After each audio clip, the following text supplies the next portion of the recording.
রুদ্রাক্ষ। এই রুদ্রাক্ষ আসলে কি? কথায় আছে যে যখন রুদ্রের চোখ থেকে অশ্রু নির্গত হয়েছিল, তখন যে স্থানে সেই চোখের জল পড়েছিল সেই প্রত্যেকটি স্থানে একটি করে গাছের জন্ম হয়, আর সেই গাছ থেকেই আমরা রুদ্রাক্ষ লাভ করে থাকি। সেই রুদ্রাক্ষ যা নেতিবাচক শক্তির হাত থেকে আমাদের রক্ষা করে, যা আমাদের যাতনা এবং দুঃখ হরণ করে। আমার আরাধ্য মহাদেব যখন উনি হলাহল গ্রহণ করেছিলেন এই সংসারকে, এই সংসারের সব থেকে বড় বিপদের হাত থেকে রক্ষা করবেন বলে, তখন উনি সবার যন্ত্রণা হরণ করেছিলেন, সবাইকে রক্ষা করেছিলেন। আর সেই জন্য ওনার চোখের জল এতটাই শক্তিশালী যে সেটা আমাদের রক্ষা করতে পারে, যন্ত্রণা দূর করতে পারে। তাহলে এর অর্থ কি এটাই যে আমাদের সবাইকে রুদ্রাক্ষ ধারণ করতে হবে? না, সেটা তো আপনার নির্বাচন। এর দ্বারা আমরা এই শিক্ষা লাভ করি যে যখনই আপনি অশ্রুপাত করবেন, এইভাবে করবেন তাতে যেন সংসারের মঙ্গল করতে পারেন। যদি আপনি নিজেও যন্ত্রণায় থাকেন, তখনও অন্য কারোর যন্ত্রণাকে হরণ করতে পারেন, অন্য কারোর সংকট আপনি দূর করতে পারেন, অন্য কাউকে সাহায্য করতে পারেন। তাহলে আপনিও রুদ্রাক্ষের মতো পূজনীয় হয়ে উঠতে পারবেন। আসুন আর আমার সাথে ভালোবেসে বলুন, রাধা রাধা। মানুষের সব থেকে বড় পুঁজি কি? তার সব থেকে বড় শক্তি কি?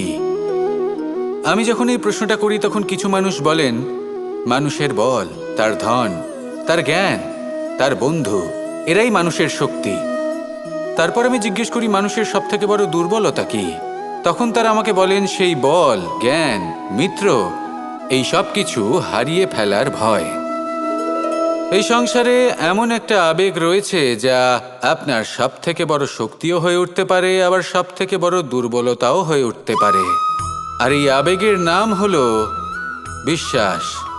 এই বিশ্বাস এতটাই শক্তিশালী যে সংসারের সব থেকে শক্তিশালী শিকলও একে বেঁধে রাখতে পারে না, সব থেকে উঁচু দেয়ালও একে বাধা দিতে পারে না। এই শক্তিশালী বিশ্বাস আপনার কাছে কখন ঘাতক প্রমাণিত হতে পারে? যখন আপনি অন্যের উপর আস্থা রাখেন এবং এতটাই বিশ্বাস করেন যে আপনি নিজেকে হীনমন্য করে তোলেন।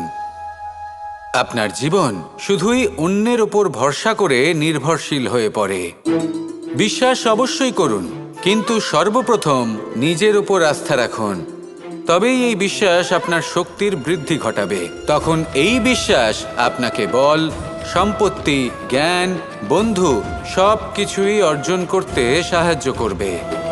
দেখুন, যখন কোনো ব্যক্তি পড়ে যান তখন আপনি সেই ব্যক্তিকে তখনই তুলতে পারবেন যখন সেই ব্যক্তি নিজে উঠে দাঁড়াতে সক্ষম।